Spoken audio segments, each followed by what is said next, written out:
Hello বন্ধুরা, আজকে নিয়ে চলে এসেছি শপিং ব্লগের পার্ট 1 নিয়ে।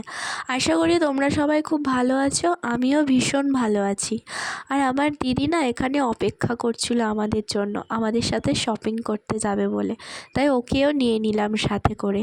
আর এদিকে ওর সাথে অনেক গল্প করছিলাম। ওর মেয়েকে বাড়িতে রেখে এসছে, ওর মেয়ে খুব ছোট, তবে ওকে বাড়ি রেখে এসছে, ঘুম পাড়িয়ে এসছে। এইসবই কথা বলতে বলতে আমরা একদম বারুইপুরে আমাদের গন্তব্যস্থলে নেমে পড়েছি।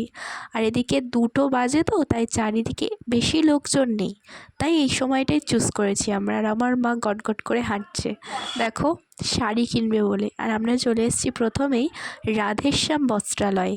এখানে বেসিক্যালি আমরা শাড়িই কিনবো, আর অন্য কিছু দেখবো না।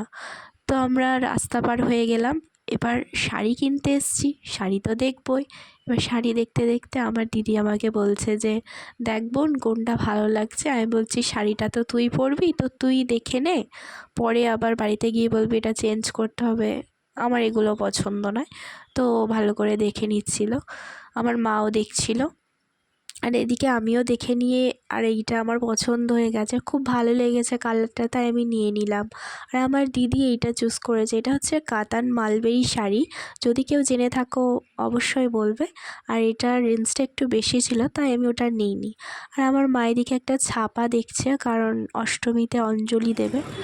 আর এদিকে আমাদের মোটামুটি শাড়ি কেনা কমপ্লিট, তাই বিল করছে, বিল পে করতে হবে, তাই টাকা কোনেই যাচ্ছে।